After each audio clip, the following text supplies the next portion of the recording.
you know you're hearing real Torah, it should make you happy.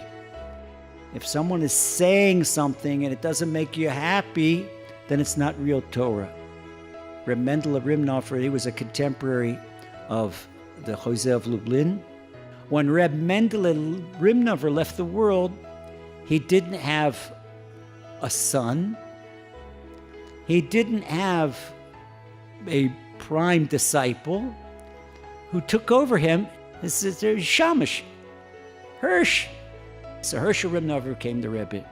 And first people scoffed at him, and little by little people came to him. They came to him and flocked at him. A widow came to Hirschel of Rimnov.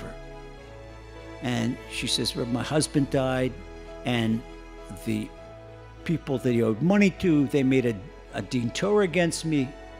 And this, and the little bit of money I was left, and I lose to them. And we went to the Beis Din, to the monetary Beis Din, and the Dayanim, they ruled against me.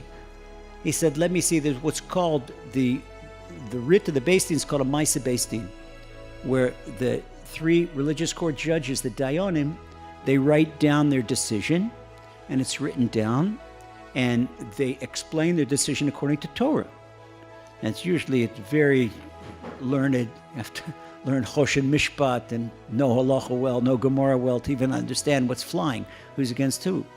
So Hirschel says, let me see the Beis Din, let me see the verdict written down. The woman, the widow, gives Hirschel of Rimnov the verdict. He says, no, you go back to the Dayan and you tell him that Hirschel of Rimnov said he's wrong.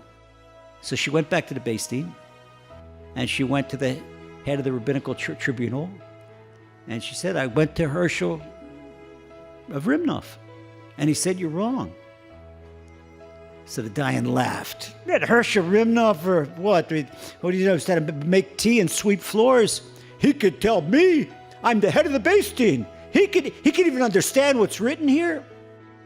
One of the other Dayanim said, wait a second, something Hashem put in his mind, something is wrong here. So he took their psak and he went home and he restudied it and restudied it. And he took the particular clause that Hirschel of Rimnov said they made a mistake in, and he reviewed the responsa, he reviewed the Shulchan Aruch, Choshen Mishpat, said he's right.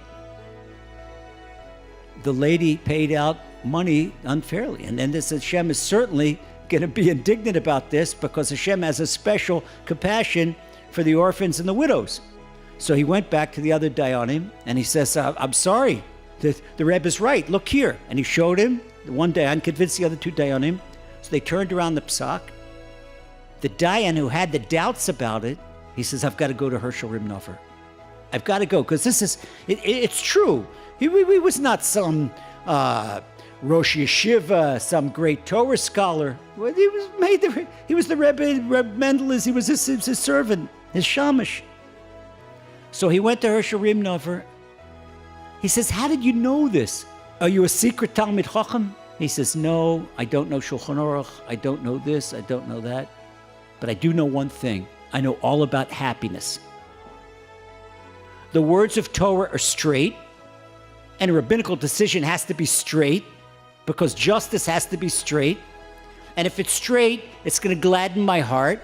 And when I read this decision, I came to this clause made me sad. The moment I knew I felt sad, I knew you were wrong. A Torah lesson, when it's true, it should make you feel good. It should make you happy.